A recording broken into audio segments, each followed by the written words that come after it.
Hi, everyone, and welcome to this week's episode of Your Next Business Bestie. My name is Jen Hart. I'm your host, and this podcast is all about introducing you to the badass people in my world that I think you should know, either because of their business or their story, or probably both. And I am super excited to welcome my friend Meg to the show this week. Hi, Meg. Hi, excited A to be little bit here. a little bit about us. We met in a networking group here in Monument, Colorado. How many years ago was, I man, don't know, 2021, 22, maybe? it had to have been 21 No, at least, right? yeah, probably. We moved there in 2020, so it was 2021. Okay. So at least I A feel like long we've known time each other ago. forever, but yeah, That whatever. works. So we met through this local networking group that we were both part of, and then our friendship blossomed from there. Meg was the cook for my retreat that I did last April, and then right after that, she abandoned me and moved to New York. So it's funny, you're like my one friend that's moved. Well, I have two friends now that have moved away from Colorado since I've been here long enough. Uh, But welcome to the show, Happens. Meg. I'm super excited to have you here.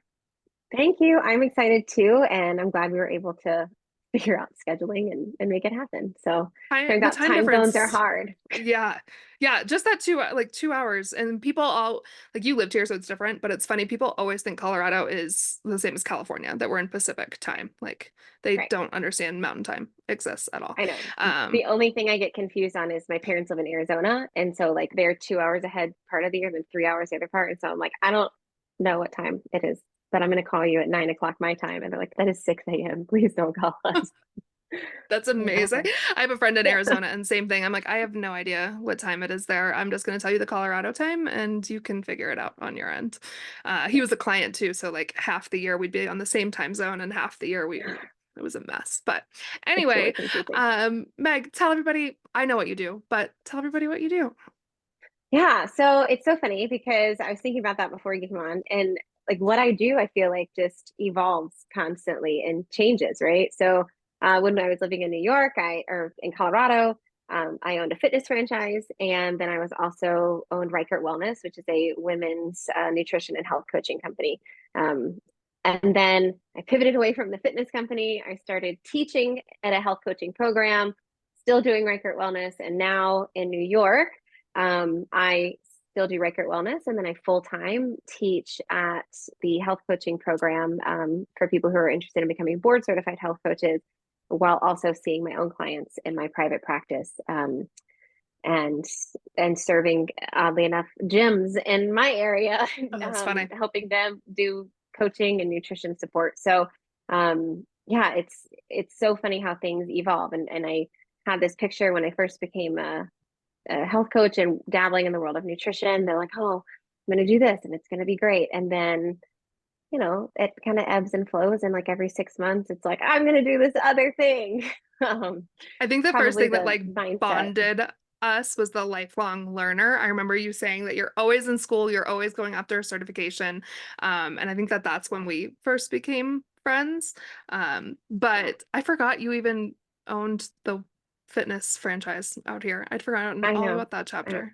It wasn't a very long stint, let's be fair. But yeah, I love both my husband and I love we're constantly in school. He just gets the military to pay for his, and then we have to pay out of pocket for mine.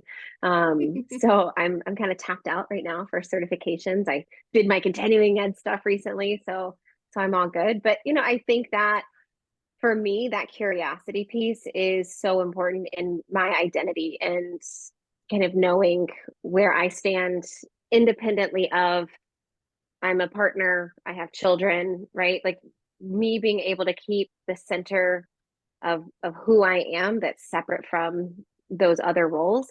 It's really important for me to lean into that learning aspect and stay curious. So I've tried to adapt this mindset. I'm a bit of a control freak. So also trying to adapt this like freedom and like I don't have to set myself in one specific lane. I can drive in multiple ones and, switch direction whenever I want. Ah. Are you an Enneagram 8, right? Yeah, girl. Yeah. Yeah. Yeah. I was just having this conversation this morning about Enneagram 8s and we tend to have a lot of multiple multiple streams of income, and we're always bouncing from boxes to boxes. So I totally feel that. But let's go back in time a little bit. Let's talk about Reichert Wellness. When did it start? Why did it start? Let's start there. Yeah, so Reichert Wellness actually started as Sage and Time Wellness in 2018. And it started while my husband and I were on a beach vacation. So it's like I remember the day because I did the big scary like LLC thing while I was just like in our condo in the beach. So I was like, God, it's so crazy. Yeah, and what I found at the time, I wasn't board certified, and so I was really struggling to find positions. And my husband's military, so we already had one child, and I am. I mean, you know this about me, but I'm very specific about kind of where we allow our kids to go and who we allow them to be with. And so, again, the controlling side is very, very difficult for me to let go of. And so I wanted to be able to do something where I could also stay at home with him and live you know, the life that I wanted. And it slowly kind of started evolving. I was first working with like all populations, and then I really started recognizing that like, my needs are very different from the needs of my partner, who is a man, right? And so he doesn't necessarily have this like mental load that's constantly going through my head, especially once we started having kids. And then, my self-care practices are really, really important to me. But I also want to bring in income and be able to serve other people. And so kind of starting my own company was the way that I was like, I can really be in control of my time and I can put into this as much as I want and when I'm able. And so, I'm really, really blessed where the income that I bring in doesn't necessarily have to be our mainstream of income. And so, Reichert Wellness can kind of ebb and flow and accommodate. I took 6 weeks off when we moved from Colorado to New York last summer, and I didn't really have to think twice about it. And so it's a very privileged place that I get to be in.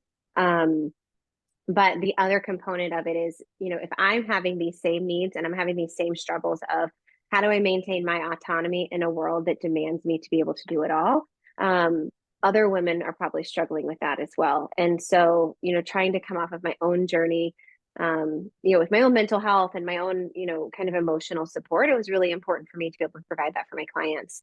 And then it kind of, that world, right? I come from a mental health background. I, worked as a therapist for a very short period of time. Turns out I don't like doing therapy for other people. I just love being a client in therapy.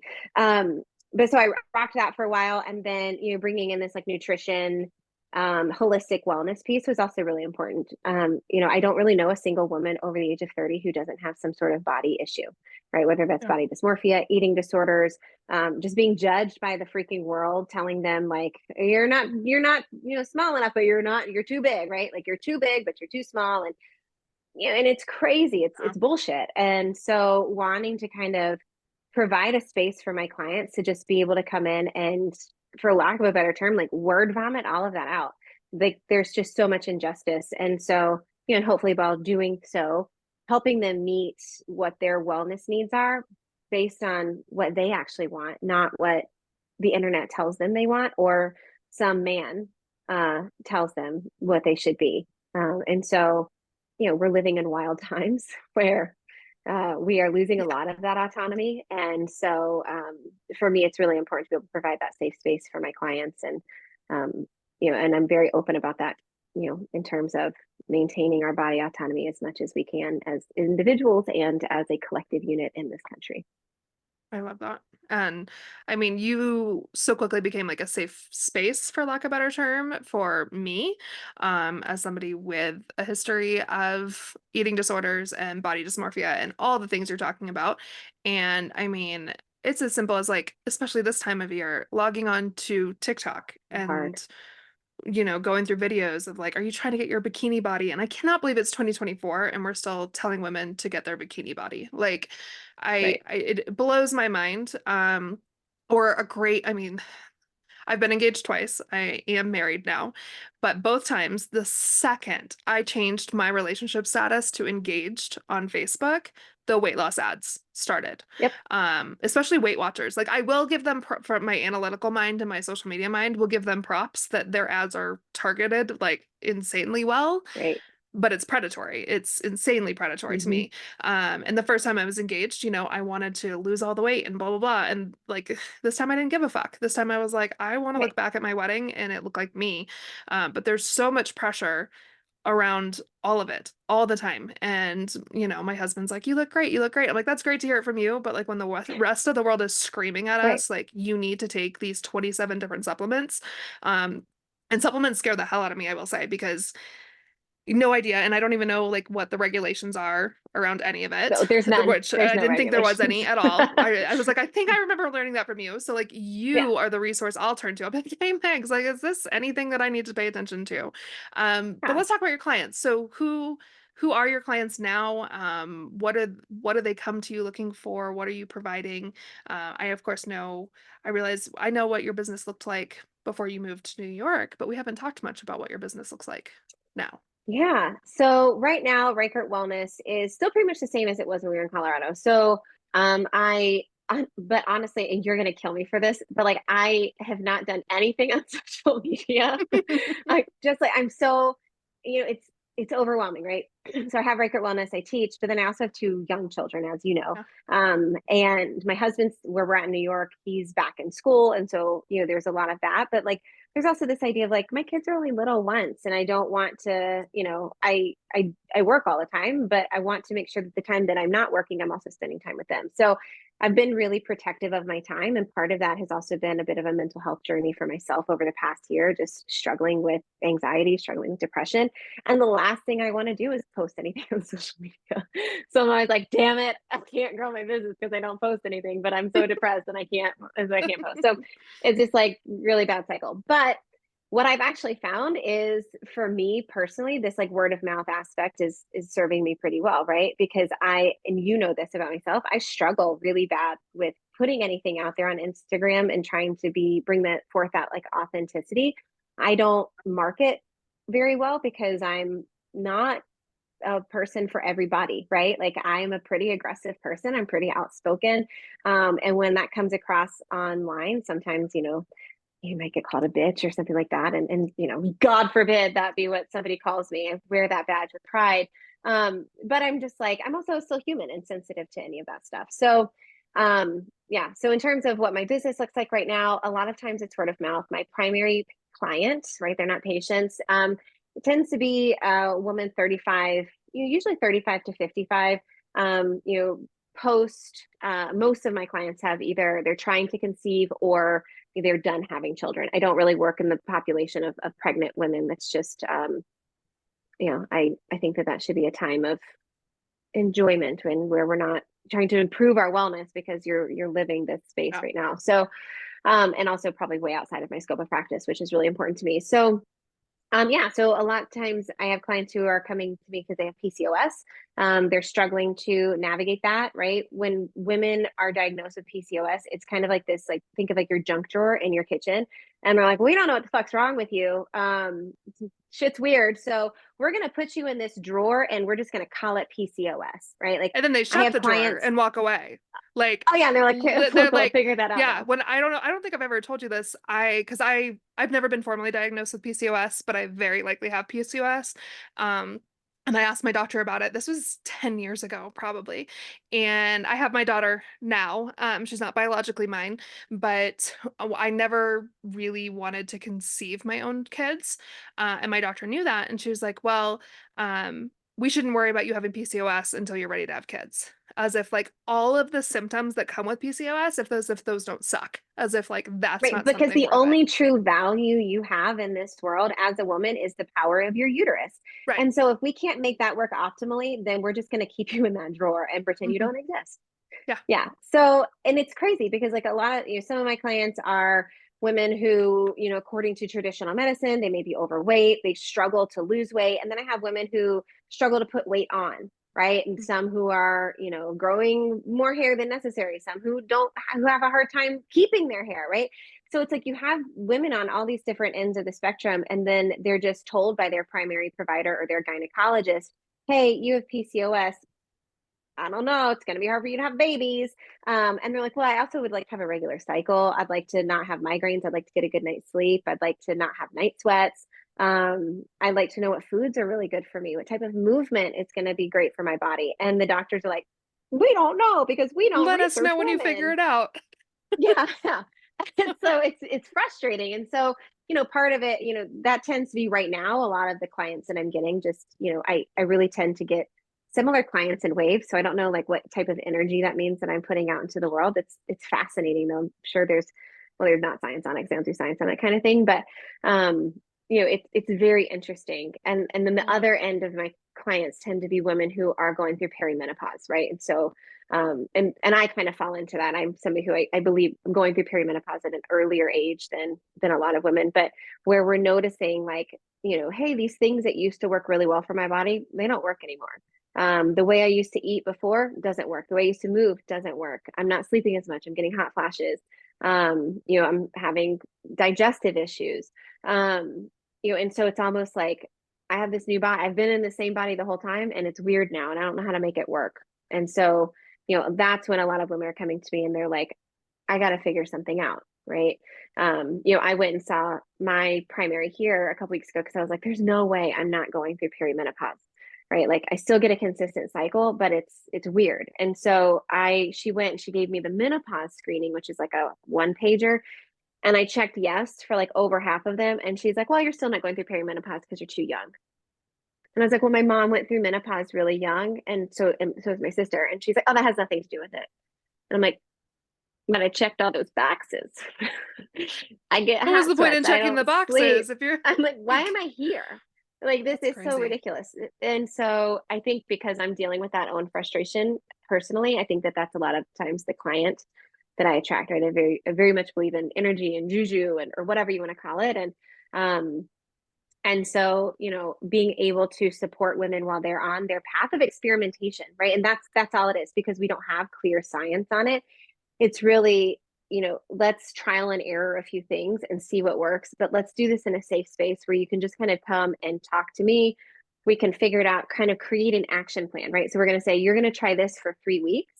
Let's work on this. And then let's kind of notice if there's any changes. If there's any changes, great. Let's keep doing that. If not, let's make these subtle tweaks, right? And because I found that as myself, right, I struggle with my own weight, navigating this stuff. I'm like, I'm going to fix everything all at once. I'm going to change the way I eat. I'm going to change the way I move. I'm going to get 1 billion steps a day. I'm going to drink so much water. I'm only going to drink tea and not alcohol. And I'm not going to have any caffeine. And I do it all at one time. And then something works, but I don't know what any of that is. I don't know what was the thing that Right. worked. And now I've taken all the joy out of my life because I don't eat ice cream. I don't drink alcohol. I'm not eating gluten. Right. And so trying to navigate that piece in a way that's kind of safe for women, I think is really important because we're not heard oftentimes. Like my doctor I went to is a woman. That's insane to And me. I'm like, the fuck? Yeah. I Yeah. mean, we could talk about that forever. Like, Yeah. um, I'm getting my IUD out, which I've told you. Yep. And there's whole huge conversations around IUDs and the lack of pain management around them. And Oh, like, yeah. and I mean, I'm covered in tattoos, but I won't ever Take it out. say that I've had 2 IUDs.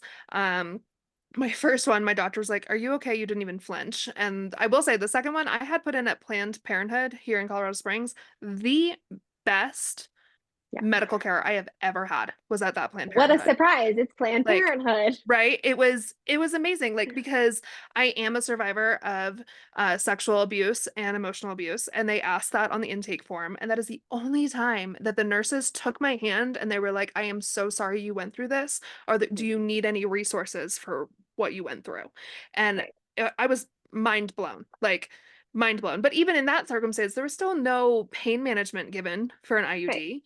And like I'm sitting here like I'm getting it out on Monday and I'm like, am I going to be useless the rest of the day because I'm going to be in so much pain? And Yeah.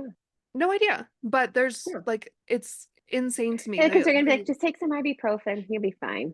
yeah. Yeah. But if it was a man, Oh, we'll put you oh, under don't for even get it. me started. Don't even get me started on that. I've had 2 children. I've had a C-section and a VBAC, and I've had 3 IUDs. And the way to get medication was crazy, right? So like after I had a C-section, they gave me the prescription. I'm like, cool, you're good to go. And my husband was like, well, why don't I go to the pharmacy while you pack up and I'll get you your stuff. I was like, okay. We go to get his vasectomy done a couple of years ago, and the nurse is like, here's his prescription. While he's in the back, you have to go downstairs and get his medication, and it has to be with him when he leaves. And I was like, does it? Because like when my uterus was falling out of my stomach 8 years ago, you didn't do shit. So like really, and it's not dismissing the pain that your partner is going through, right? Because like that's No. valid. That is pain. Yeah. But it's just this like, well, women have been suffering, we've been giving birth since the beginning of time. Well, I haven't, and it doesn't make it hurt less. No. It's like No, there's a crazy. on that we won't stay on this for too long, but there is a Planned Parenthood, and I want to say it's in like Idaho or Iowa or some really surprising state that is now making pain management part of their IUD procedure going forward. Genius. I shared it Yeah. on my Instagram stories, and it was interesting the feedback I got. Some people were like, "What? Those don't even hurt!" Like and then other people were like, "It was the most excruciating pain other Yeah. than childbirth." Um, Right. but client process. What can people Yeah. expect when they're working with you? Like, what are the first Yeah. steps? I know it's a little bit different for everyone what they're looking for, but just in Sure. general, what can they expect working with Yeah. you? Also, we're terrible about staying on topic. So I secretly love this. I'm like, I'm not talking about my Reichert Wellness. Let's keep talking about IUDs. Let me tell you Right? about my experience. And the world, whoever's going to watch this is going to be so awkward. Anyways, yeah. So I have a website, right? So ReichertWellness.com. I'm sure you'll provide spelling for Yep, that because it's not absolutely. a standard last name. So you can just schedule a consultation. That's probably the best thing that I recommend. I offer one-on-one coaching. And so clients are able to pay as they go. They can pay a monthly fee. Typical initial consultations an hour, regular follow-ups are about 30 minutes. I also have a program. It's a nutrition challenge that I've actually been selling to gyms here in New York. And so it's been a really great challenge. It's 6 weeks. Just kind of if somebody's interested in being like, it's summer. I want to make sure I'm going to have the kids home. I want to make sure I have more energy. I want to make sure my kids are eating well. And if studies show that if the main person who's preparing the food is eating well, then the children are going to as well. Right. And so that's one of the reasons why working with women is so important to me because that family health aspect, right? And wanting to have our children be as healthy and have healthy relationships with food because none of us do. All right. Right. 80s and 90s kids, we ate snack wells because we're like, oh, my butt, I'm going to get wet fat. And so, maintain that. So the 6 week challenge is a great tool that, people can use. There's weekly videos in there. You get 3 15-minute coaching sessions with me just to kind of check in, see what your goals are. There's information on creating goals, creating kind of your wellness vision, what it is you want to achieve. Inside of that, there's also meal plans that can be really useful too. There's conventional and vegetarian options. And so I encourage clients to just kind of dabble in both. So I also can, kind of help clients create meal plans that work well with them. As you said before, I am a chef. And so that's one of the pieces that's really important to me is making sure that easy food is accessible because I meal plan for myself every week and I'll go on Pinterest just like all of us. And I'm like, why are these meals taking so long? Like Yeah. I'm an efficient cook and I don't want to spend an hour cooking dinner on a night that I also have to go teach for 2 hours after my kids Yeah. go to bed. And so helping clients kind of come up with that. So like I had a client yesterday and she's a wonderful woman who instead of doing Zooms, we walk and talk. So I'll take my dog for a walk and we just have a phone conversation for 45 minutes. But part of that is coming up with meals for her. And so, just spitballing through a conversation with her yesterday, we came up with a vegetarian rice pilaf with pesto and then this wonderful summer salad with like a balsamic vinegar chicken and it had kiwi and strawberries in it and pistachios, a little bit of feta. And so just through conversation with the clients, identifying what their needs are in terms of their wellness and nutrition, right? I'm not a dietitian, so I'm not somebody who's going to be like, this is how much folate you should be getting a day. That's Yeah. way outside of my scope of practice, but just helping individuals or women specifically coming up with food that's doable for them that's going to still meet their nutritional needs. Because again, in this world that we live in, we're all supposed to be barefoot in front of the kitchen. And it turns out that's really hard when you work 40 to 60 hours a week. Plus parenting, which is like 120 hours a week, right? Like Right. My best So, friend and I have and this we don't joke get because paid. like she's a newish mom. My nephew is he's 18 months this weekend. And then Oh, like Elena is new in my world, but I've been a stepmom in a previous relationship. And people keep telling us, well, welcome to parenthood. Parenting's hard. So we'll send each other a message like, did you know parenting's hard? Did you know yeah. like it sucks your energy out of your soul? Hmm. But one of my Yeah. favorite things about like your Same. meals and your meal plans is that it does make sense for a family if you need it to. Like when Yeah. I would come to you for ideas when it was just me in my house, completely vegetarian for the most part. You gave me great meals for that, but now I'm in a very different chapter. My child would eat nothing but meat if I let her. She is a straight up Love it. carnivore, which is a blessing in some ways because like we can make Yeah. a great pork tenderloin and she's gonna eat half the damn thing. Um, Awesome. but she's just asparagus is her favorite vegetable, I which can't get my kids to eat asparagus, and I keep telling them like, if you eat it, your pee will smell, and it's awesome. And so they're very curious about it, and then they won't eat it. And I'm like, guys, come on, don't you want your pee to smell? that's hilarious. Yeah, she'll They're the do worst. asparagus and broccoli is a win now. It took a year, but Nice. broccoli is a win now. But now if I need meal plans, it's a very different thing that I need, but you're still Right. able to create those meals that work for my family now because Yeah. I don't want to just eat straight meat. I want to eat as little meat as possible because I'm still not much of a carnivore.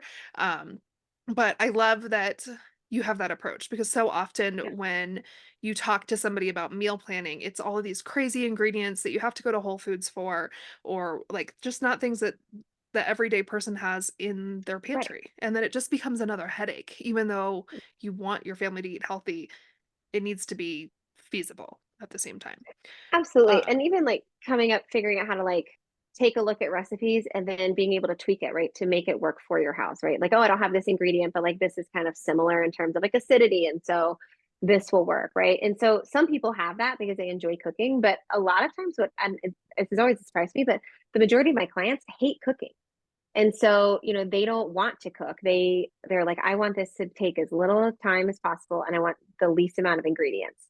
Right. And yeah, so, sometimes even just educating, like you can go buy frozen vegetables and they're no different than the fresh vegetables that you have. Actually, they might be fresher because they were picked when they were actually done growing instead of picked early and used to, mature in a right. truck instead of in the soil. So, helping clients kind of find those quick fixes is one of the things that I actually love to do because that tends to be, and this is my personal belief, that like those small changes, that tends to be the most effective part of any of the work that we do, right? It's not this like, oh, I upturned my life and had this massive improvement. It's like, you know what? I made these like subtle tweaks and I started feeling a whole lot better. And Yeah. that's such a huge win. And when I get clients and women who come back and they say that, I'm like, that's fantastic, right? Like, I don't want to work with you forever. If I'm working with you forever, I'm not really doing my job. So, like, if I can work with you for a couple months and you get those small wins, you're going to be motivated and you're going to keep working on making those small wins. And then maybe you'll check in like you do occasionally. We're like, I need recipes. And I'm like, all right, cool. I'll I send you gotta those. stop I'll feeding talk my to kid chicken you. nuggets every night. I know. Yeah. Right. Yeah, it's interesting Um, because I interviewed Elizabeth Bolus, who her episode will be live just before yours, and she's the ingredient insider. So she's all about helping people yeah. get toxic ingredients out of their house, but she has a very Hmm. similar approach, which I really appreciate because, again, people think it's an all or nothing, like that I have to get every toxic ingredient. I have to, we talked about paper Well, good towels for luck. one, like, right, yeah, not gonna happen. And as pet owners, especially, like, there's a lot of chemicals and shit just to take care of them. But she has a similar approach when it comes to toxic ingredients, is like, where does it work for you and making those little changes. And like Hmm. she had this great analogy of a bucket of the toxins in our life. And we're just trying to reduce how full that bucket is. Hmm. In the same way, like these small changes that are doable, that they don't feel Right. like I'm trying to turn my life upside down to be a different person. Um, Right. and we talked about this a little bit, but um what's your big why behind all of this? Like Oh, where's it come yeah. from? I honestly think my why has changed, right? So over the years, it's started out like I had a really young baby, and my why was like, I want to be home with him, and I want to help, I want to help other women who are in similar world spaces of life. And I think now, part of my why is this piece of advocacy, right? And just being able to advocate for women to women. Sometimes, like, we need to, as I'm talking with clients, like, remind them, like, you can, like, you don't have to listen to that, right? Like that's a choice. And that I feel like is part of my true mission now of why I do this, right? Like I would love to make every woman be as healthy as they want to be and to be able to check all of those boxes, right? But there's a lot of health coaches out there who can also do that. And so part of, what I like to do is provide that safe space, because I feel like as myself as an individual, I don't always have that safe space where I can just be like, I'm having a really shitty body day and I just need to kind of complain about this. I don't really need a solution, but I just need some support. Yeah. Luckily it's taken 10 years. It hasn't. I'm sure he's going to watch this, but like I have a partner who like through a lot of difficult conversation, that's where we can most of the time get to, right? Where it's like, he's like, what's wrong? I'm like, I hate my body today. And that's just where I'm at. And right. And it can be supportive, but like, it takes a lot of conversation. It takes a lot of vulnerability to get there. And so, some women aren't comfortable yet going to their partners and having that conversation, or they don't have partners who can meet them where they Yeah. need. And so wanting to be able to be that soft landing for women when they need it is really, really important to me. And, I'm sure that, channels into all kinds of unmet needs, but, I think, without getting too political, I think that that's a really important place for us, right? Where we can scream and, sometimes it feels like we're bashing our heads on a glass ceiling or on, the wall that's been built around our bodies because they're such sacred spaces.